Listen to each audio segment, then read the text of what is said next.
الحمد لله نحمده ونستعينه ونستغفره ونعوذ بالله من شرور أنفسنا ومن سيئات أعمالنا. قال النبي صلى الله تعالى عليه وسلم: لا يؤمن أحدكم حتى يحب لأخيه ما يحب لنفسه. رسول اللہ صلی اللہ تعالی علیہ وسلم ارشاد فرماتے ہیں، نہیں تم میں سے کوئی بھی اس وقت تک کامل مومن ہو سکتا جب تک وہ چیز اپنے مسلمان بھائی کے لیے پسند نہیں کرتا جو کہ اسے ذاتی طور پر پسند ہوتی ہے۔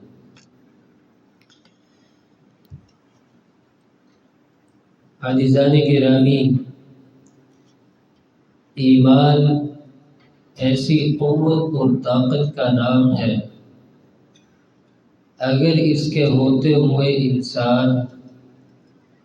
نیک اعمال کرنے میں پختگی اختیار کر لے تو یقیناً دن بدن وہ اللہ رب العزت کے قریب ہو جاتا ہے۔ نیک اعمال کی بدولت اللہ رب العزت کا تقرب اسے مل جاتا ہے، لیکن اگر ایمان کمزور ہو اور اس کے ساتھ ساتھ وہ اعمال سیئہ کثرت کے ساتھ کرنے والا ہو تو اسی بنیاد پر وہ دن بدن اللہ رب العزت سے دور ہو جاتا ہے۔ یہی ایمان ہی تھا کہ جناب ابو بکر صدیق رضی اللہ تعالی عنہ پوچھتے ہیں کہ میرے پیارے ساتھی مجھے بتلائیے آپ کا کیا حال ہے، طبیعت کیسی ہے، مزاج کیسے ہیں؟ صحابی رسول جناب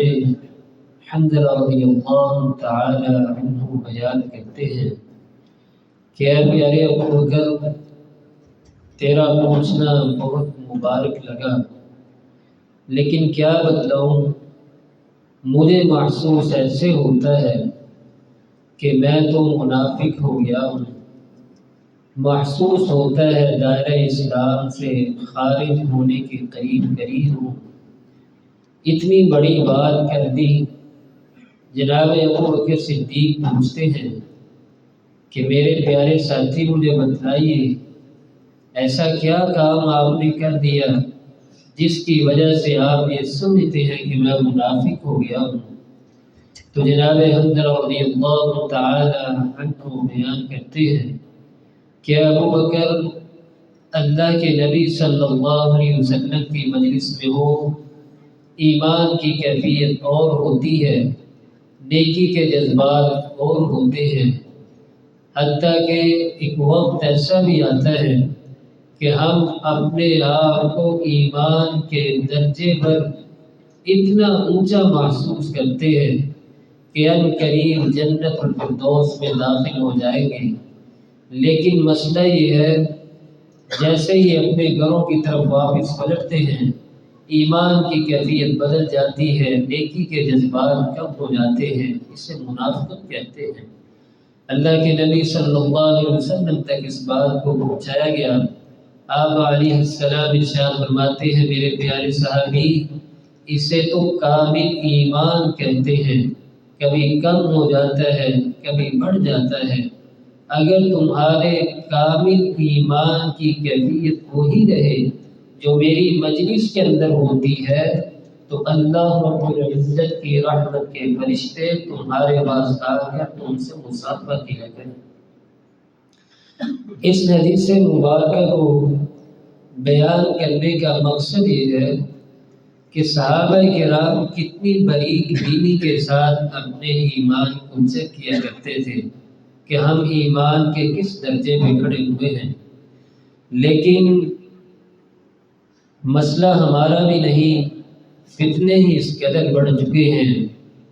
مادیت پرستی ہے، دنیاوی مسائل ہیں، آزمائشیں ہیں، پریشانیاں ہیں۔ ان تمام چیزوں کے ہوتے ہوئے انسان کو محسوس ہوتا ہی نہیں کہ میں کن مقاصد کے لیے اس دنیا میں آیا تھا اور جو مجھے ایمان اللہ رب العزت نے نصیب کیا ہے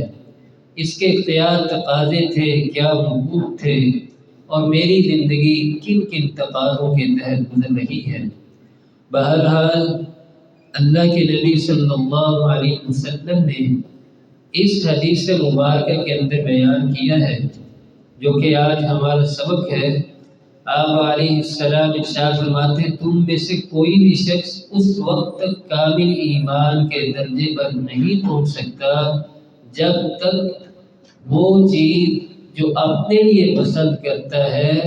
وہی چیز اپنے کسی مسلمان بھائی کے لیے ناپسند کر لے۔ یعنی نیکی کے معاملے میں انسان سمجھتا ہے کہ مجھے یہ چیز پسند ہے اور اس کی یہ خواہش ہونی چاہیے کہ میرا دوست، میرا مسلمان بھائی بھی اسی نیکی کے اندر میرے ساتھ مقابلہ بازی کرے، عبادات کے اندر، معاملات کے اندر، صدقۃ الفطر کے اندر، نفلی صدقے کے اندر، نوافل کے اندر، کسی بھی صورت میں آپ کے اندر یہ شوق پیدا ہو کہ نیکی کے میدان میں میرا بھائی بھی میرے ساتھ اسی طرح چلے۔ اور اسی طرح برائی کے مقابلے میں بھی انسان جو چیز اپنے لیے بری محسوس کرتا ہے، اپنے لیے سمجھتا ہے کہ میرے لیے یہ چیز نقصان دہ ہے،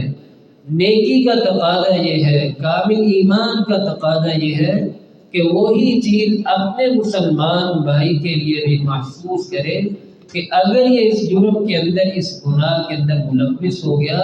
پریشان ہوگا، نقصان ہوگا، میری ذمہ داری بنتی ہے، میرے ایمان کا درجہ مجھے یہ بتلاتا ہے کہ میں مناسب وقت میں پہلے ہی اپنے مسلمان کو تنبیہ کر دوں تاکہ وہ آنے والے نقصانات سے بچ جائے، محفوظ ہو جائے۔ اس حدیث مبارکہ کو لے کر ہم اپنے معاشرے کے اندر بہت ہی زیادہ خیر پھیلا سکتے ہیں، بہت ہی زیادہ خوشیاں بھی بانٹ سکتے ہیں، بہت ہی زیادہ اپنے مسلمان بھائیوں کے چہروں پر مسکراہٹ پھیلا سکتے ہیں، اس انداز میں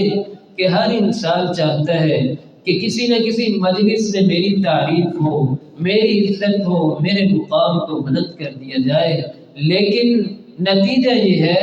کہ اپنی زبان سے کسی دوسرے مسلمان کی تعریف کرنا تو اس کے لیے بڑا کام محسوس ہوتا ہے، لیکن سوچ یہ لیے بیٹھا ہے کہ میری تعریف ہوتی رہے، میرا مقام بیان ہوتا رہے۔ لیکن اے مسلمان، کبھی اتنا بھی کام کر لیا کر، نہ چاہتے ہوئے اپنی گلی کے، اپنے محلے کے کسی نہ کسی فرد کی ایسی عزت کر دیا کر، اپنی زبان سے ایسے نرم کلمات اس کے سامنے بول دیا کر جس کی وجہ سے وہ تیرے قریب بھی ہو، تیرے قرب کے ذریعے ہو، مسجد کے قریب ہو، مسجد کے آنے کی وجہ سے اللہ کے قریب ہو جائے۔ کتنا بڑا صدقہ جاریہ کا کام ہے کہ انسان اس حدیث مبارکہ کو لے کر اس نیت کے ساتھ اپنے مسلمان بھائی کی اصلاح کرے کہ میں یہ کام کروں گا، کامل ایمان کے درجے تک مجھے پہنچا دیا جائے گا۔ اس کے ساتھ ساتھ میں اور آپ یہ بھی محسوس کرتے ہیں، ہمارے ہی معاشرے کے اندر ایک چیز جو آج کل سکولوں کے اندر پڑھائی بھی جا رہی ہے، تعلقات کیسے بنانے ہیں، ریلیشن شپ کیسے قائم کرنے ہیں، اپنی فیلڈ کے اندر یا اپنی فیلڈ سے ہٹ کر مختلف اداروں میں جا کر میں نے تعلق کیسے بنانا ہے، معاشرے میں اپنے آپ کو نمایاں کیسے کرنا ہے۔ اہل ایمان اپنے آپ کو معاشرے کے اندر نمایاں بنانا چاہتے ہو، اپنی عزت، اپنا وقار معاشرے میں برقرار رکھنا چاہتے ہو، تو یہ وہ طریقہ ہے جو اللہ کے نبی صلی اللہ تعالی علیہ وسلم نے ارشاد فرما دیا ہے۔ محدثین بیان کرتے ہیں یہ حدیث ان 4 احادیث میں سے ایک ہے جن پر پورے کے پورے اسلام کی بنیاد ہے۔ جناب محمد رسول اللہ صلی اللہ علیہ وسلم ارشاد فرماتے ہیں من احب ان یضحى، کون ہے وہ انسان جو یہ پسند کرتا ہے کہ اسے جہنم کی آگ سے بچا لیا جائے اور جنت کے اندر داخل کر دیا جائے۔ ہم سب محنت کر کے وقت نکال کر مسجد کی طرف آتے ہیں، اذکار کرتے ہیں، عبادات پڑھتے ہیں، قرآن پڑھتے ہیں، مقصد کیا ہے کہ آگ سے بچا لیا جائے، جنت میں داخل کر دیا جائے۔ آپ علیہ السلام نے 2 کام بتلا لیے کہ میرے پیارے صحابی اس پیغام کو عام کر دیجئے، معاشرے میں عام کر دیجئے۔ جو بھی انسان یہ خواہش رکھتا ہے جہنم سے بچا لیا جائے، جنت کے اندر داخل کر دیا جائے، دو کام کر لے۔ پہلا کام تو یہ ہے کہ اس کی زندگی ایمان کی حالت میں عقیدہ آخرت کو مانتے ہوئے اس حال میں اس کی زندگی گزرے کہ زندگی کا آخری وقت آئے ایمان کی حالت میں آئے۔ اور دوسرا کام یہ ہے جب تک اس کے سانس میں سانس ہے اپنے مسلمان بھائی کے لیے خیر خواہی کا جذبہ رکھے۔ یہ ایسے دو کام ہیں جس کی وجہ سے اللہ رب العزت اپنے محبوب کو جنت الفردوس کا داخلہ نصیب فرما دیتے ہیں۔ یہی وہ وجہ ہے جناب ابو ذر رضی اللہ تعالی عنہ نبی علیہ السلام کے پاس موجود ہیں۔ آپ علیہ السلام پوچھ رہے ہیں اتحب الجنہ، میرے پیارے صحابی کیا آپ جنت کو پسند کرتے ہیں؟ صحابی رسول کہتے ہیں کیوں نہیں اللہ کے نبی علیہ السلام، کیوں نہیں، ہم جنت کو کیوں نہیں پسند کرتے؟ آپ علیہ السلام ارشاد فرماتے ہیں کیا میں آپ کو ایسا عمل نہ بتلاؤں جس کے کرنے کی وجہ سے آپ کے لیے جنت آسان ہو جائے؟ آپ علیہ السلام ارشاد فرماتے ہیں کہ ابو ذر اس پیغام کو عام کر دے کہ جب تک انسان اپنے مسلمان بھائی کی خیر خواہی میں لگا رہے گا، اس کے لیے بھلائی تلاش کرتا رہے گا، اس کو نافرمانی کے راستے سے روکتا رہے گا،